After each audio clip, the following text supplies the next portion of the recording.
आमतौर पर जब किसी मेडिकल डायग्नोसिस की बात होती है ना, तो वहाँ चीज़ें बहुत सटीक होती हैं। जैसे अगर हड्डी टूट गई है तो एक्सरे में वो टूटी हुई सफ़ेद रेखा बहुत साफ नजर आ जाती है। हाँ बिल्कुल, वहाँ सब कुछ ब्लैक एंड व्हाइट होता है। मतलब डॉक्टर बस इशारा करके कह देता है कि देखिए, ये रही समस्या। वही तो, इंसानी दिमाग को भी ऐसी ही चीज़ें ज़्यादा सुकून देती हैं जो स्पष्ट हों, जिन्हें अलग अलग डिब्बों में बांट कर रखा जा सके। कि या तो कोई चीज का है या फिर खा है। बिल्कुल। लेकिन जब कोई राजनीति विज्ञान और संवैधानिक ढांचों की दुनिया में कदम रखता है ना, तो अचानक वो एक्सरे मशीन काम करना बंद कर देती है। सही कहा, वहाँ कुछ भी इतना सीधा या स्पष्ट नहीं होता। परिदृश्य काफी धुंधला होता है। एकदम। तो आज की हमारी इस गहन चर्चा में हम कुछ बहुत ही महत्वपूर्ण दस्तावेजों और स्रोतों का विश्लेषण कर रहे हैं। हमारा मिशन है भारत सरकार की इस विशिष्ट, बहुस्तरीय और बेहद जटिल संरचना को समझना।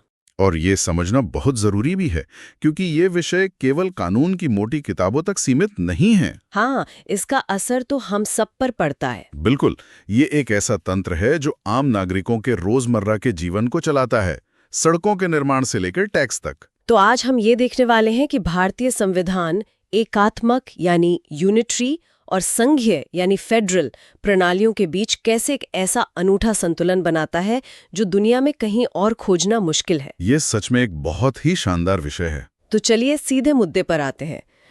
बचपन से हम किताबों में पढ़ते आए हैं कि भारत एक संघीय या फेडरल देश है, लेकिन स्रोत दस्तावेज ये भी बताते हैं कि ये अमेरिका या स्विट्जरलैंड जैसा बिल्कुल नहीं है। हाँ, ये एक बहुत ही आम धारणा है। तो इस सब का असल मतलब क्या है? जब हम कहते हैं कि कोई देश संघीय है, तो उसका वास्तविक अर्थ क्या होता है? प्रणाली और संघीय प्रणाली के बीच का जो मूलभूत अंतर है, उसे समझना बहुत जरूरी है। चलिए इसे थोड़ा विस्तार से समझते हैं। एकात्मक प्रणाली से शुरू करें। हाँ, देखिए, एकात्मक या यूनिटरी सिस्टम वो होता है जहां सारी की सारी शक्तियां और निर्णय लेने का अधिकार केवल एक ही जगह होता है। यानी केंद्रीय या राष्ट्रीय सरकार के हाथों में। बिल्कुल। अगर वहां कोई क्षेत्रीय या स्थानीय सरकारें होती भी हैं, तो वे केवल केंद्र की इच्छा पर निर्भर करती हैं। मतलब उनके पास अपनी कोई स्वतंत्र शक्ति नहीं होती। एकदम सही। वे बस केंद्र के प्रशासनिक दफ्तरों की तरह काम करती हैं। ब्रिटेन और फ्रांस इसके सबसे पुराने और स्पष्ट उदाहरण हैं। यानी वहां केंद्र सरकार जब चाहे स्थानीय सरकारों को खत्म कर सकती है या उनके सारे अधिकार छीन सकती है। तो फिर संघीय या फेडरल व्यवस्था इसके ठीक विपरीत काम करती होगी। हाँ, संघीय व्यवस्था का मॉडल एकदम अलग है।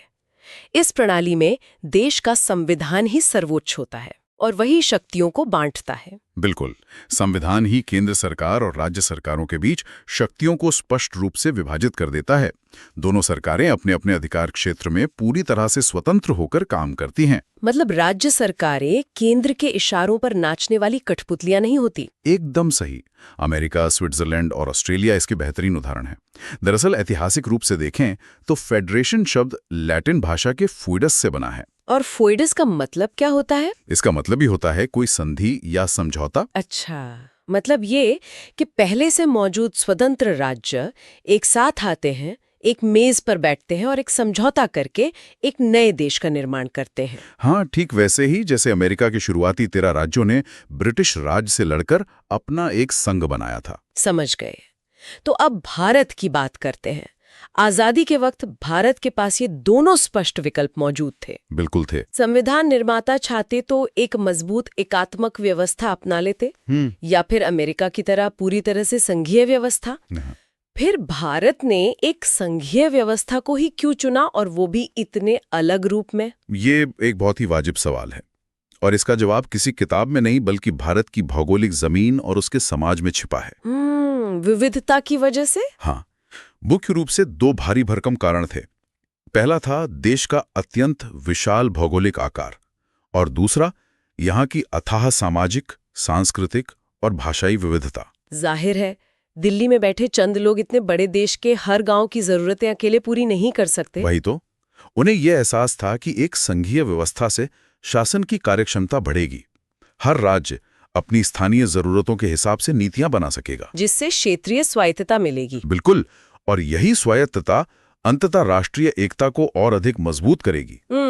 ये तो मुझे कुछ एक विशाल कॉरपोरेट समूह की तरह लग रहा है। वो कैसे? मतलब कल्पना कीजिए, एक बहुत बड़ी कंपनी है जिसका कारोबार पूरे देश में फैला है। उस कंपनी को हर हाल में ऐसे स्थानीय या रीजनल प्रबंधकों की आवश्यकता होती है जो जमीन की हकीकत को समझते हों। हाँ, क्योंकि हर जगह का बाजार अलग होता है। बिल्कुल, कश्मीर का बाजार केरल से अलग होगा, लेकिन इसके साथ ही पूरी कंपनी को एक सूत्र में बांध कर रखने के लिए और एक स्पष्ट दिशा देने के लिए हाँ, आपको मुख्यालय में एक बेहद मजबूत और दूरदर्शी सीईओ की भी सख्त जरूरत होती है। अरे वाह, ये तुलना स्थिति को बहुत सटीकता से स्पष्ट करती है। और इसी मजबूत सीईओ वाले विचार ने भारत को उस दिशा में मोड़ा जिसे संविधान विशेषज्ञ कनाडाई मॉडल कहते हैं। कनाडाई मॉडल मतलब हमने अमेरिका की नकल नहीं की। नहीं, बिल्कुल नहीं। यहाँ जो बात सबसे दिलचस्प है वो ये है कि भारत का मॉडल अमेरिकी मॉडल से बहुत अलग है। जैसा हमने बात की, अमेरिका में स्वतंत्र राज्य अपनी मर्जी से साथ आए थे। हाँ, एक समझौते के तहत। लेकिन भारतीय संघ राज्यों के बीच किसी ऐसी संधि या समझौते का परिणाम नहीं है। हमारा मॉडल कनाडा से बहुत ज्यादा प्रेरित है, जहां एक संघीय ढांचा तो है, लेकिन केंद्र सरकार काफी सशक्त होती है। शायद यही सबसे बड़ी वजह है कि हमारे संविधान के पन्नों में कहीं भी फेडरेशन शब्द का इस्तेमाल ही नहीं किया गया है। वास्तव में ऐसा है। अगर हम संविधान का पहला अनुच्छेद ही देखें तो उसमें भारत को स्पष्ट रूप से राज्यों का संघ या यूनियन ऑफ स्टेट्स कहा गया है। राज्यों का संघ। हाँ, और जब संविधान सभा में इस पर बहस हो रही थी ना, तब डॉक्टर बी आर अम्बेडकर ने इस शब्द के पीछे का तर्क बहुत गहराई से समझाया था। उन्होंने क्या कहा था? उन्होंने कहा कि फेडरेशन की जगह राज्यों के संघ का प्रयोग कोई संयोग नहीं है। इसके दो बड़े मायने हैं। पहला क्या है? पहला ये कि भारतीय संघ राज्यों के बीच किसी आपसी सहमति या सौदेबाजी का नतीजा नहीं है। भारत हमेशा से एक था। और दूसरा और सबसे अहम, किसी भी राज्य को इस संघ से खुद को अलग करने या पृथक होने का कोई अधिकार नहीं है। भारत का ये संघ पूरी तरह से अविभाज्य है। यानी इस कॉर्पोरेट कंपनी में अलग अलग विभाग काम तो कर सकते हैं, लेकिन कोई भी विभाग अपनी मर्जी से कंपनी तोड़कर अपनी अलग कंपनी नहीं बना सकता। बिल्कुल सटीक। लेकिन यहाँ मेरे मन में एक उलझन है। बताइए। अगर राज्य अपनी मर्जी से अलग हो ही नहीं सकते और एक मजबूत सीईओ ऊपर बैठा ही है, तो फिर इसे हम संघीय ढांचा कैसे कह सकते हैं? शक्तियों का ये बंटवारा असल में काम कैसे करता है? इसे समझने के लिए हमें संविधान की उन विशेषताओं को देखना होगा जो विशुद्ध रूप से संघीय हैं। सबसे पहली विशेषता है दोहरी सरकार। मतलब केंद्र और राज्य स्तर पर अलग अलग सरकारें? हाँ, संविधान ने दोनों के काम करने का दायरा तय कर दिया है। जैसे केंद्र सरकार उन मुद्दों को देखती है जिनका असर पूरे देश पर पड़ता है, जैसे रक्षा, विदेश नीति या रेलवे। बिल्कुल। और दूसरी ओर राज्य सरकारें उन मुद्दों को संभालती हैं जो स्थानीय लोगों के जीवन से सीधे जुड़े हैं, जैसे पुलिस, कृषि या स्वास्थ्य सेवाएं। लेकिन ये सब केवल मौखिक वादों पर तो नहीं टिका हो सकता ना, विवाद तो होते ही होंगे। इसी कारण से हमारी दूसरी संघीय विशेषता सामने आती है, एक लिखित और सर्वोच्च संविधान, जो कि दुनिया का सबसे बड़ा संविधान है। हाँ, ये सुनिश्चित करता है कि केंद्र और राज्य दोनों अपने अपने कानूनी दायरे में रहें। इसके बाद तीसरी विशेषता आती है शक्तियों का अत्यंत स्पष्ट विभाजन। वो जो 7वीं अनुसूची में 3 अलग-अलग सूचियां दी गई हैं। एकदम सही। संघ सूची, राज्य सूची और समवर्ती सूची। चलिए इन सूचियों को थोड़ा विस्तार से समझते हैं। संघ सूची में तो वो विषय हैं जिन पर केवल संसद कानून बना सकती है। हाँ, और राज्य सूची में वो जिन पर राज्य विधानसभाएं कानून बनाती हैं। लेकिन ये समवर्ती सूची या कंकरेंट लिस्ट क्या है? इसमें क्या होता है? समवर्ती सूची वो दिलचस्प जगह है जहां शिक्षा, वन और विवाह जैसे विषय रखे गए हैं। इन पर केंद्र और राज्य दोनों ही कानून बना सकते हैं। दोनों? तो अगर टकराव हो गया तो? बस यही एक पेंच है। अगर किसी समवर्ती विषय पर राज्य और केंद्र दोनों ने कानून बना दिया और उनमें टकराव हो गया, तो वहां हमेशा केंद्र का कानून ही मान्य होगा। अरे, यहाँ तो फिर से पलड़ा केंद्र की तरफ भारी हो गया। हाँ, थोड़ा झुकाव तो है। खैर, इन सब के अलावा और क्या संघीय विशेषताएं हैं? एक अत्यंत महत्वपूर्ण विशेषता है हमारी स्वतंत्र न्यायपालिका, जिसके शीर्ष पर उच्चतम न्यायालय है। ताकि अगर केंद्र और राज्यों के बीच कोई झगड़ा हो तो वो सुलझा सके। बिल्कुल, वो एक तटस्थ अंपायर की भूमिका निभाता है। और अंत में हमारी द्विसदनीय विधायिका, संसद के 2 सदन हैं, लोकसभा और राज्यसभा। हाँ, लोकसभा आम लोगों का प्रतिनिधित्व करती है और राज्यसभा, जैसा कि नाम से स्पष्ट है, राज्यों का प्रतिनिधित्व करती है। ताकि केंद्र सरकार राज्यों के मामलों में मनमाना हस्तक्षेप ना कर सके, राइट? बिल्कुल। ये सब सुनकर तो लगता है कि एक बहुत ही संतुलित आदर्श संघीय व्यवस्था है, लेकिन अब यहाँ बात सच में बहुत दिलचस्प हो जाती है। वो कैसे? जब मैंने स्रोतों का गहराई से अध्ययन किया तो मैंने पाया कि इस संविधान में ऐसे ढेरों फीचर्स हैं जो इस पूरे संतुलन को उठाकर पूरी तरह से केंद्र की तरफ झुका देते हैं। हाँ, ये बात तो है। ऐसा लगता है जैसे तराजू के एक पलड़े में भारी चुंबक लगा दिया गया हो। आप बिल्कुल सही दिशा में सोच रहे हैं। यहीं से भारतीय मॉडल की जटिलता और एकात्मक विशेषताएं यानी यूनिटरी फीचर्स उभरकर सामने आते हैं। मतलब वो विशेषताएं जो केंद्र को हावी बनाती हैं। हाँ, शक्तियों का विभाजन कागजों पर है, लेकिन वो स्पष्ट रूप से केंद्र के पक्ष में झुका हुआ है। संघ सूची में राज्य सूची के मुकाबले बहुत ज्यादा विषय हैं और वो ज्यादा महत्वपूर्ण भी हैं। और जो विषय किसी भी सूची में नहीं है, उनका क्या? उन्हें अवशिष्ट या रेजिड्यूरी शक्तियां कहते हैं। और अमेरिका के उलट भारत में वो शक्तियां भी केंद्र के पास ही सुरक्षित हैं। स्रोतों को पढ़ते हुए एक जगह में सच में हैरान रह गई। क्या पढ़ा आपने? हम अभी तक राज्यों की स्वायत्ता की बात कर रहे थे, लेकिन फिर मैंने पढ़ा कि अमेरिका के उलट भारत में राज्यों का कोई स्थायी अस्तित्व ही नहीं है। मतलब राज्य भौगोलिक रूप से सुरक्षित ही नहीं है। ओह, ये सुनने में थोड़ा अजीब और संघीय भावना के विपरीत लगता है ना? बहुत अजीब। लेकिन ये सच्चाई है। अमेरिकी संविधान में राज्यों की सीमाएं पत्थर की लकीर हैं। वहां केंद्र सरकार किसी राज्य को उसकी मर्जी के बिना बदल नहीं सकती। इसलिए अमेरिका को अनिश्वर राज्यों का अनिश्वर संघ कहा जाता है। और भारत को? भारत को विनाशी राज्यों का अविनाशी संघ कहा जाता है। वेट, सच में विनाशी राज्य? तो क्या इसका मतलब ये है कि अगर कल को संसद चाहे तो वो महज एक साधारण बहुमत से किसी भी राज्य का नाम या सीमा बदल सकती है? बिल्कुल, बिना उस राज्य की सहमति के। हाँ, संवैधानिक रूप से संसद के पास ही शक्ति है और इसके पीछे एक बहुत ठोस व्यवहारिक कारण था। वो क्या? जब देश आजाद हुआ तब राज्यों की जो सीमाएं थीं वे किसी तार्किक या भाषाई आधार पर नहीं बनी थीं। वो बस ब्रिटिश राज की सहूलियत के हिसाब से थी। अच्छा, तो संविधान निर्माताओं को पता था कि बाद में इन्हें बदलना पड़ेगा? बिल्कुल। अगर वो उस समय राज्यों को स्थायी बना देते तो बाद में गुजरात, महाराष्ट्र या तेलंगाना जैसे नए राज्यों का निर्माण कभी हो ही नहीं पाता। तर्क तो समझ में आता है, लेकिन फिर भी एक राज्य के अस्तित्व को मिटा देने की शक्ति केंद्र के पास होना, ये इसे बहुत एकात्मक बना देता है। हाँ, और ऐसी एकात्मक विशेषताओं की एक लंबी सूची है। उदाहरण के लिए पूरे देश के लिए एक एकल संविधान का होना। मतलब राज्यों का अपना कोई अलग संविधान नहीं होता? नहीं, भारत में राज्यों को अपना संविधान बनाने का कोई अधिकार नहीं है। इसके अलावा पूरे देश में एकल नागरिकता का प्रावधान है। हाँ, हम सब केवल भारत के नागरिक हैं, किसी राज्य विशेष के नहीं। जबकि अमेरिका में लोगों के पास दोहरी नागरिकता होती है, देश की अलग, राज्य की अलग। न्यायपालिका का स्वरूप भी तो ऐसा ही है ना? अभी आपने कहा था कि न्यायपालिका स्वतंत्र है, लेकिन वो एकीकृत या इंटीग्रेटेड भी तो है। ये बहुत ही अहम बिंदु है। न्यायपालिका पूरी तरह से एकीकृत है।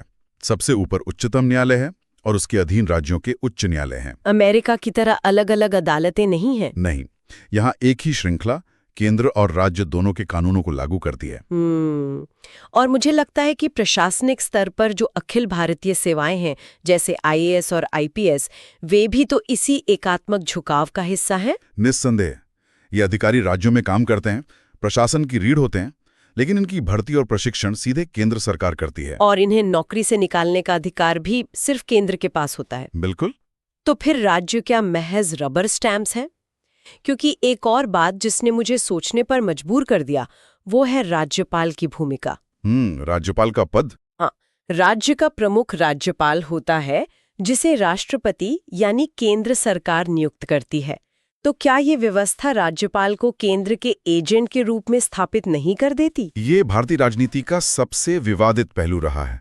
संविधान निर्माताओं ने ये पद इसलिए रखा ताकि कोई राज्य आजादी के बाद केंद्र से बगावत ना कर बैठे। लेकिन व्यवहार में इसका काफी इस्तेमाल होता है। हाँ, राज्यपाल के माध्यम से केंद्र राज्यों पर एक अदृश्य नियंत्रण रखता है। राज्यपाल किसी भी राज्य के विधेयक को राष्ट्रपति की मंजूरी के लिए रोक सकता है। वो राष्ट्रपति उस पर वीटो लगा सकते हैं। बिल्कुल, और राज्य का कानून वहीं खत्म हो जाता है। बाप रे! और ये सब तो तब है जब देश में सब शांति से चल रहा हो, जब सामान्य परिस्थितियों में ही केंद्र के पास राज्यों के बिल रोकने और सीमाएं बदलने की इतनी शक्ति है, तो किसी बड़े राष्ट्रीय संकट में क्या होता है? नहीं, पर भारतीय संविधान का सबसे अनूठा रूप सामने आता है। भाग 18 में 3 तरह के आपातकाल की व्यवस्था है: राष्ट्रीय, राज्य और वित्तीय आपातकाल। तो आपातकाल में क्या बदलता है? सबसे चौंकाने वाली बात यह है कि आपातकाल की घोषणा होते ही ये पूरा संघीय ढांचा पलक झपकते ही एक कठोर एकात्मक ढांचे में तब्दील हो जाता है। मैं यहाँ थोड़ा असहमत होना चाहूंगी या एक पैच ढूंढने की कोशिश करूंगी। क्या इतने बड़े बदलाव के लिए किसी विशेष संविधान संशोधन की आवश्यकता नहीं होती? बिल्कुल भी नहीं। बिना संशोधन के? हाँ, महज राष्ट्रपति के एक आदेश से राज्य सरकारें सीधे तौर पर केंद्र के पूर्ण नियंत्रण में आ जाती हैं। विधानसभाओं की शक्ति संसद के पास चली जाती है। ये तो संविधान की सबसे जादुई या कहें तो शेप शिफ्टिंग खूबी है। मतलब हमारा सिस्टम एक हॉलीवुड फिल्म के ट्रांसफॉर्मर की तरह अपना रूप बदल लेता है। एकदम सही उपमा है। ऐसा दुनिया के किसी और देश में नहीं होता। लेकिन इन सभी विरोधाभासों को देखते हुए कि ये कभी संघीय है, कभी एकात्मक हो जाता है, तो संविधान विशेषज्ञ आखिर इस ढांचे को किस श्रेणी में रखते हैं? विद्वानों के बीच ये दशकों से एक बहुत बड़ी बहस का विषय रहा है। केसी वियर जैसे प्रसिद्ध विद्वान ने इसे क्वासी फेडरल या अल्पसंघीय का नाम दिया। क्वासी फेडरल, उनका क्या तर्क था? उनका मानना था कि भारत वास्तव में एक एकात्मक राज्य है जिसमें कुछ संघीय विशेषताएं ऊपर से डाल दी गई हैं। तो क्या सभी विद्वान उनसे सहमत थे? नहीं, कई अलग अलग मत हैं।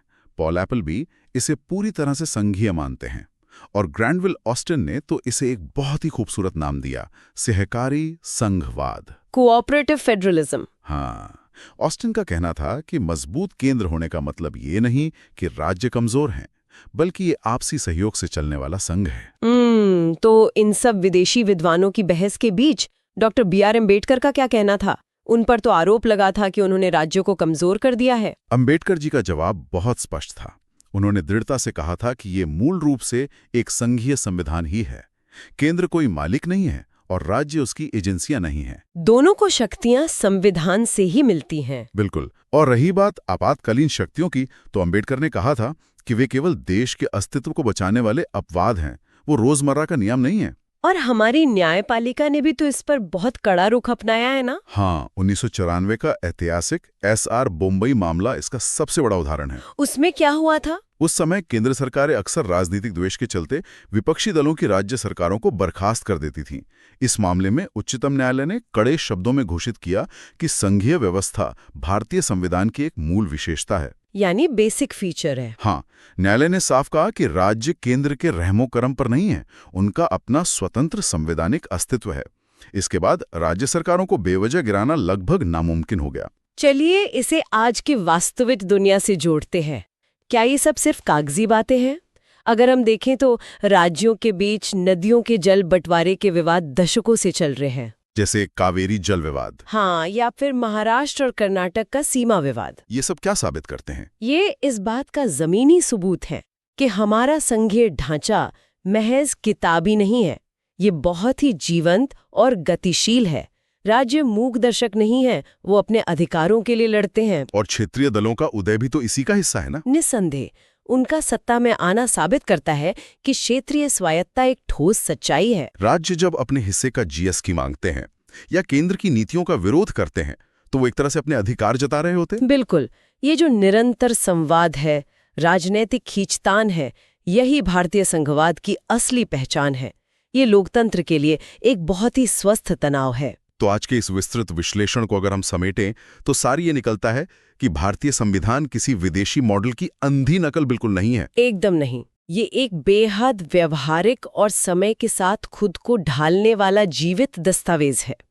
इसे भारत की विशालता और जटिलताओं को ध्यान में रखकर तैयार किया गया है। और ये शांति के समय राज्यों को फलने फूलने का मौका देता है और संकट के समय पूरे देश को एक लोहे की दीवार की तरह एकजुट कर देता है। जो बात मुझे सबसे ज्यादा प्रभावित करती है वो है इसका लचीलापन। लेकिन जाते जाते मैं श्रोताओं के लिए एक अंतिम सवाल छोड़कर जाना चाहूंगी। बताइए। अगर हमारा ये अनोखा संघीय ढांचा 1940 के दशक की भौगोलिक और राजनीतिक वास्तविकताओं को ध्यान में रखकर गढ़ा गया था, हाँ, तो भविष्य में उभरती हुई अत्याधुनिक तकनीकें और सीमा रहित डिजिटल अर्थव्यवस्था केंद्र और राज्यों के बीच शक्तियों के इस बंटवारे को किस तरह चुनौती देंगी? ये सच में एक बहुत गहरा सवाल है ना? जरा सोचिए, data governance, artificial intelligence, cyber space, जिनकी कोई